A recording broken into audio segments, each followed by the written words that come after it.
9 days left for your CET exam, and in this video I'm gonna give you all the tips that you need to score highest in your CET. Also, I'm gonna give you one free mock. That's gonna be really important thing for you guys. The reason is आपको difficulty level समझना बहुत ज़रूरी है and few insider tip जिसको use करके आप maximum score कर सकते हो. So guys, make sure that you watch the video till the end.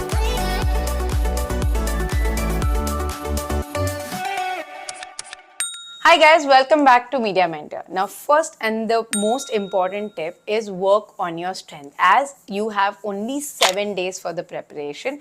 और आपको जानना बहुत ज़रूरी है कि आपका जो पूरा पेपर है वो डिवाइडेड है English, your reasoning, your general knowledge and computer basics, 4 part में. नाउ सबसे ज़्यादा वेटेज जो है वो इंग्लिश को दिया गया है, उसके बाद आता है reasoning, then is your general knowledge and computer basics. So now जो भी इसमें से आपका स्ट्रेंथ है, अगर आपका रीजनिंग स्ट्रेंथ है तो उसको आपको रेगुलर प्रैक्टिस करनी है, और जहाँ पे आपको लगता है यार ये बहुत डिफिकल्ट हो रहा है मेरे से, उसको थोड़ा सा ज़्यादा टाइम देके आपको प्रैक्टिस करनी ही पड़ेगी. But work on your strength. Now if you will work on your strength, क्या होगा कि आपको कॉन्फिडेंस आएगा, सो that you will be like कि भाई इतना परसेंट मेरा पेपर हो गया. जैसे 40% English, reasoning is 30 and 15 is your GK and your computer basics. तो यहाँ पे जो सबसे ज़्यादा जिसको वेटेज दिया गया है उसको आपको मेक श्योर करना है कि हाईएस्ट आप वहाँ पे स्कोर करो. So make sure that you work on your strength, कि जो भी आपका स्ट्रेंथ है उसमें तो आपको पूरे मार्क्स आने चाहिए, और अगर 5-10 मार्क का इधर उधर हो भी गया तो it's perfectly all right, because there is no negative marking.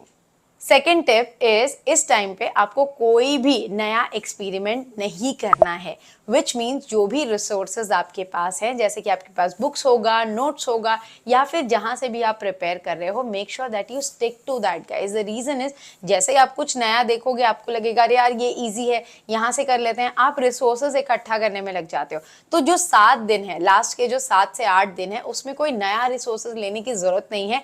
अगर आपके पास बिल्कुल भी कुछ नहीं है, बिकॉज मैं जानती हूँ ऐसे कुछ बच्चे हैं जिन्होंने अभी तक भी शुरुआत नहीं की, because either they were travelling और सम अदर रीजन. सो अगर आपको इंस्टेंटली प्रिपेयर करने के लिए कुछ चाहिए, सो दिस बारकोड पे आप क्लिक करके लाइव लेक्चर्स और नोट्स अवेल कर सकते हो विद मॉक सीरीज. तो अगर आप एंड मोमेंट पे आपके पास कुछ भी नहीं था, then you can buy this notes and start preparing. 7 दिन में काफी आपको हेल्प हो जाएगी.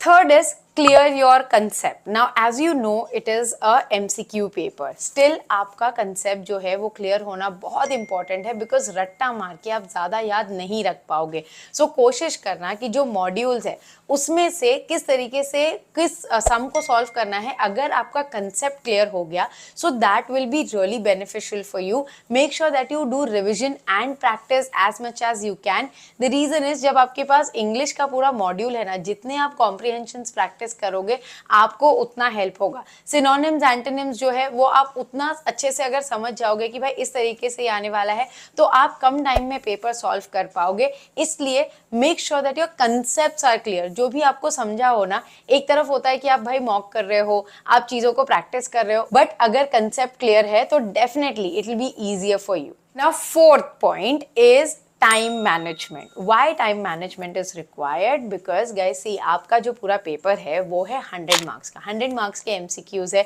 डिवीजन मैंने आपको ऑलरेडी बता दिया, बट आपके पास है सिर्फ 90 मिनट, विच इज 90 मिनट्स में आपको सॉल्व करना है 100 मार्क्स का paper. Now most of the students have been asking me कि मैम ये टाइमिंग कैसे करना है.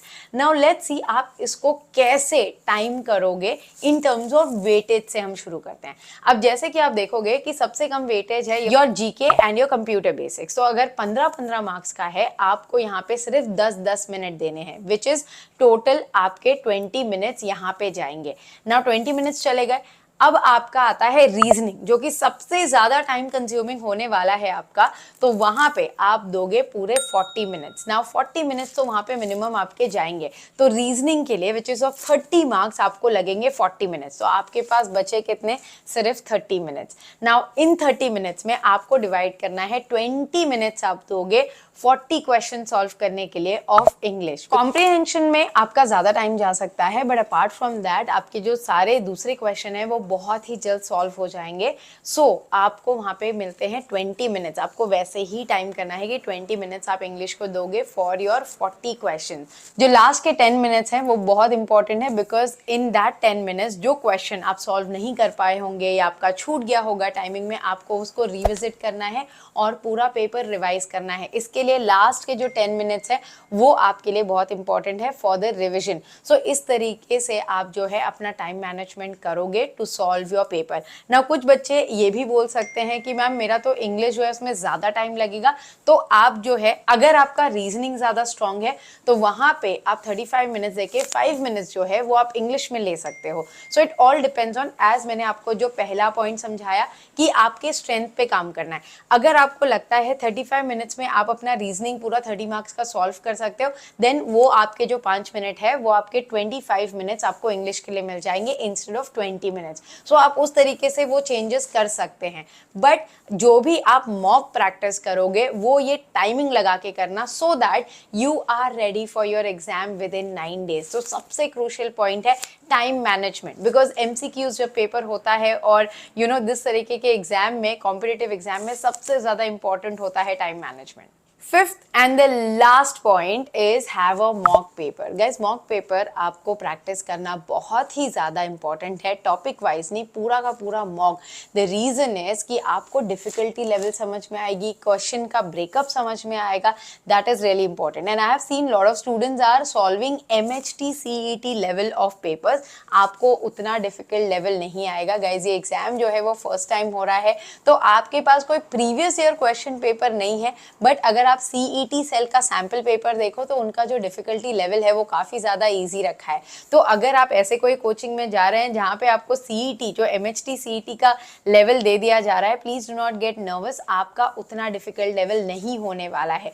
तो उसके लिए I have given one free sample mock in the description box. आप वो PDF जाके डाउनलोड करिए एंड जो मैंने आपको टाइमिंग बताया उसके हिसाब से वो पूरा मॉक सॉल्व करें।